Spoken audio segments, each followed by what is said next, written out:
Rugbyrama, regrettez-vous que votre équipe ait commencé à jouer en seconde période? Grégory Lambolet, c'est juste qu'on ne pouvait pas installer notre jeu avec les conditions en première mi-temps. Au début c'était quasiment impossible. Même les Toulousains n'y arrivaient pas. Au retour des vestiaires, on a commencé à envoyer du jeu et ça nous a plutôt bien souri. On a créé beaucoup plus d'actions et malheureusement on échoue à pas grand-chose. Mais rien n'est fini, ce championnat est fou, rien ne nous dit que Oyonnax ne va pas faire un coup à Castres ou Montpellier à Lyon. Il faudra faire le boulot la semaine prochaine pour ne rien regretter.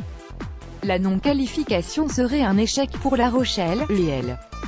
Ça ne fait pas longtemps que je suis ici mais comme il y a eu de très bons résultats la saison dernière, tout le monde pense que La Rochelle va se qualifier. Le plus dur c'est de confirmer et de rester en haut.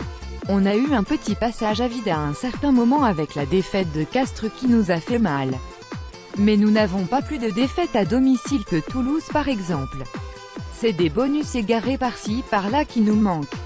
Si on n'est pas qualifié, ce ne sera pas un échec. Dans ce top 14, on voit de grandes écuries comme le Stade Français et Clermont en difficulté. En tout cas rien n'est encore fait et le discours dans le vestiaire était positif.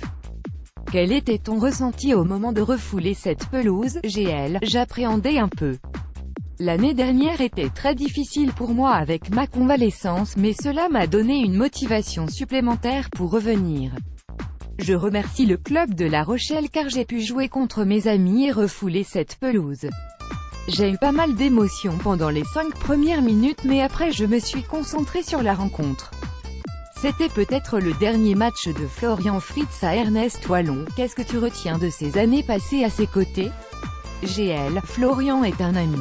J'ai mis du temps avant que ce le devienne parce qu'il est très méfiant et préfère apprendre de la personne avant de s'engager. Mais une chose est sûre, c'est que quand on devient son ami, on le reste pour la vie. C'est une personne que je respecte énormément et je pense qu'on ne verra plus de joueurs comme lui. Au niveau des valeurs à transmettre sur le terrain, il ne nous a jamais déçus. Je suis vraiment fier d'avoir joué avec lui mais je sais qu'on se verra toujours, c'est certain.